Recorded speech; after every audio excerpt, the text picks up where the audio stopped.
അങ്ങനെ നമ്മുടെ Dulquer Salman നായകനായിട്ടെത്തുന്ന I am game 3 വർഷത്തെ ഇടവേളയ്ക്ക് ശേഷമാണ് നമ്മുടെ ദുൽഖർ മലയാളത്തിൽ നായകനായിട്ടൊരു സിനിമ വരുന്നത്. ലാസ്റ്റ് പുള്ളിയുടെ ഇറങ്ങിയത് കിങ് ഓഫ് കൊത്തയാണ്. അതിനുശേഷം ലോക സിനിമയിൽ പുള്ളി ഒരു ഗസ്റ്റ് റോൾ ചെയ്തിട്ടുണ്ടായിരുന്നു. പക്ഷെ ഇന്നലെ നമ്മുടെ ദുൽഖറിൻ്റെ ബർത്ത്ഡേ ആയിരുന്നു. അപ്പം ദുൽഖറിൻ്റെ ആരാധകർക്ക്, മലയാള സിനിമാ പ്രേമികൾക്ക് ഒരു സർപ്രൈസ് ആയിട്ടാണ് സിനിമയുടെ ട്രെയിലർ എത്തുമെന്ന് പറഞ്ഞത്. 6 മണിക്ക് റിലീസ് ചെയ്യുമെന്ന് പറഞ്ഞു. നമ്മൾ 6 എന്നുള്ള 7, 8, 9 മണി വരെയൊക്കെ നമ്മൾ ഇരുന്നു. അപ്പോൾ ദുൽഖറിൻ്റെ ഒരു പോസ്റ്റ് വന്നു, ടെക്നിക്കൽ ഇഷ്യൂസ് ഉള്ളത് കൊണ്ട് കുറച്ച് വൈകും, എന്നാൽ നിങ്ങളുടെ മുമ്പിലേക്ക് ഉടൻ തന്നെ ട്രെയിലർ എത്തുമെന്ന് പറഞ്ഞു. പക്ഷെ നമ്മൾ രാത്രി 12 മണി വരെ വെയിറ്റ് ചെയ്തു, ട്രെയിലർ വന്നില്ല. ദുൽഖർ നമ്മളെ നൈസായിട്ട് പറ്റിച്ചു. ഇന്ന് ഈ ട്രെയിലർ ഇറങ്ങും എന്നൊക്കെ പ്രതീക്ഷയൊക്കെ എല്ലാവരും ഇങ്ങനെ നോക്കിയിരിക്കുകയാണ് അല്ലേ. ഇപ്പം ജസ്റ്റ് നൗ ട്രെയിലർ ഔട്ട് എന്നും പറഞ്ഞൊരു സംഭവം വന്നിട്ടുണ്ട്. അതിലേക്ക് വരുന്നതിന് മുമ്പ് നമ്മുടെ ദുൽഖറിൻ്റെ ഈ സിനിമയുടെ ഒരു കോ പ്രൊഡ്യൂസറുമായിട്ട് ദുൽഖർ ഈ ട്രെയിലറിനെ കുറിച്ച് സംസാരിക്കുന്ന ഒരു മെസ്സേജ് ഇപ്പം സമൂഹ മാധ്യമങ്ങൾ വലിയ രീതിയിൽ തന്നെ വൈറലായിട്ടുണ്ട് കേട്ടോ. കാരണം ദുൽഖർ പറയുന്നു, ഓക്കെ എൻ്റെ ബർത്ത്ഡേ ഒക്കെ വിഷസൊക്കെ അറിയിച്ച് അതൊക്കെ എനിക്ക് ഇഷ്ടപ്പെട്ടു, പക്ഷേ എവിടെ ട്രെയിലർ എവിടെ? അപ്പം പുള്ളി പറഞ്ഞത് ട്രെയിലർ ജാമായെന്നാണ് പറഞ്ഞത്. അപ്പം അത് അവിടുന്ന് ഊരിയെടുക്കാൻ കുറച്ച് സമയം എടുക്കുമെന്നാണ് പറയുന്നത്. എന്താണെങ്കിലും നമ്മൾ പ്രതീക്ഷയോടെ കാത്തിരിക്കുകയാണ്. ഈ വരുന്ന ഓഗസ്റ്റ് 20-ാം തീയതി ഓണം റിലീസായിട്ടാണ് ചിത്രം തിയേറ്ററിലേക്ക് എത്തുന്നത്.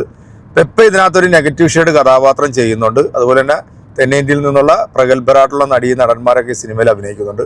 മലയാളത്തിലെ തന്നെ വലിയ ബഡ്ജറ്റിൽ ഒരുങ്ങുന്ന ഒരു സിനിമയാണ്, പാൻ ഇന്ത്യൻ ലെവലിൽ ഒരുങ്ങുന്ന സിനിമയാണ്. എനിക്ക് വേണ്ടിയുള്ള ഒരു കട്ട കാത്തിരിപ്പിലാണ്. ഇന്നലെ നമ്മൾ വെയിറ്റ് ചെയ്ത് അവസാനം സഹി ഇട്ടിട്ടാണ് അങ്ങനെ ഒരു വീഡിയോ ചെയ്തിട്ട് പോയത്.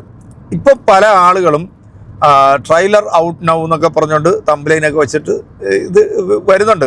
അപ്പോൾ പെട്ടെന്ന് ഞാനും വിചാരിച്ചു പോയി ഇനിയിപ്പോൾ ട്രെയിലർ വന്നോ, കാരണം നമ്മൾ കാത്തിരുന്നിട്ട് ട്രെയിലർ കണ്ടില്ല.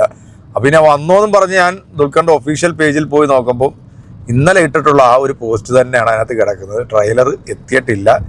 അപ്പോൾ ഇനിയിപ്പോൾ ഒരു അറിയിപ്പ് ഉണ്ടായിട്ടേ ഇനിയിപ്പോൾ ഈ ട്രെയിലർ റിലീസ് ചെയ്യത്തുള്ളൂ എന്നാണ് എനിക്ക് തോന്നുന്നത്. എന്തായാലും ഈ മാസം അവസാനത്തോടു കൂടി ഒരു പക്ഷേ ചിലപ്പം ട്രെയിലർ എത്താനായിട്ടുള്ള സാധ്യതയാണ് കാണുന്നത്. കാരണം ഇനിയിപ്പോൾ ഇന്നെന്തായാലും ട്രെയിലർ ഉണ്ടാവില്ല, ഇന്നും നാളെയായിട്ടൊന്നും ട്രെയിലർ ഉണ്ടാവില്ല.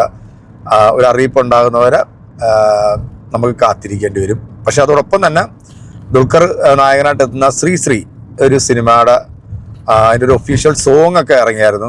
ഗംഭീരമായിട്ടുള്ളൊരു സോങ്ങാണ്, ലവ് സ്റ്റോറിയാണ് സിനിമ. അയാം ഗെയിം ആക്ഷൻ സ്പോർട്സിനെയൊക്കെ ആസ്പദമാക്കിയിട്ടുള്ളൊരു സിനിമ ആയിട്ടാണ് തോന്നുന്നത്. ഒരു വലിയൊരു എന്താ പറയുക, ഒരു ആക്ഷൻ സിനിമ ആയിട്ടൊന്നും തോന്നില്ല. പക്ഷെ ഇതൊരു പ്രത്യേകം മേക്കിംഗ് സ്റ്റൈലിലുള്ളൊരു സിനിമ ആയിരിക്കും എന്നാണ് പ്രതീക്ഷിക്കുന്നത്. ക്ലാഷ് റിലീസായിട്ടാണ് നമ്മുടെ പൃഥ്വിരാജിൻ്റെ ഖലീഫ എന്ന സിനിമ ഇറങ്ങുന്നത്. ഈ 2 സിനിമയും ഓഗസ്റ്റ് 20-ാം തീയതി തന്നെയാണ് റിലീസ് ചെയ്യുന്നത്. പിന്നെ ബത്ലഹേം കുടുംബ യൂണിറ്റ് നമ്മുടെ ഗിരീഷ് ഐഡി സംവിധാനം ചെയ്ത് നിവിൻ പോളി നായകനായിട്ട് എത്തുന്ന സിനിമ ഒരു പ്രതീക്ഷയുള്ളൊരു സിനിമയാണ്. അതൊരു ഫാമിലി സിനിമ ആയിരിക്കും എന്ന് തോന്നുന്നു. കാരണം ഗിരീഷ് ഐഡിയുടെ ഒട്ടുമിക്ക സിനിമകളും കുടുംബ പ്രേക്ഷകരുടെ ഒരു രീതിയിലാണ് പുള്ളി ആ സിനിമയൊക്കെ എടുക്കുന്നത്. അപ്പം അത് ആ തരത്തിലുള്ളൊരു കഥയായിരിക്കും പറയുന്നത്. പക്ഷെ ഇത് രണ്ടും ആക്ഷൻ സിനിമകളാണ്. എന്നാലും നമുക്ക് വെയിറ്റ് ചെയ്യാം അല്ലേ, സിനിമയുടെ ട്രെയിലർ എന്താണ് എന്ന് കാണാനായിട്ട്. അപ്പം ഒരുപാട് ആളുകൾ ഇപ്പം ഈ ട്രെയിലർ ഔട്ട് നൗ എന്നൊക്കെ പറഞ്ഞ് ഇറക്കുന്നുണ്ട്. പക്ഷെ അത് ട്രെയിലർ കാണാൻ പറ്റത്തില്ല. ഈ ഫാൻ മെയ്ഡ് ആയിട്ടുള്ള ചില സംഭവങ്ങളൊക്കെ ആൾക്കാർ വെച്ചിട്ട് റിയാക്ട് ചെയ്ത് അത് ഇടുന്നുണ്ട്. അപ്പോൾ നമുക്ക് വെയിറ്റ് ചെയ്യാം എന്താണ് അയാം ഗെയിം, ട്രെയിലർ പൊളിക്കുമോ ഇല്ലെന്നൊക്കെ വെയിറ്റ് ചെയ്യാം.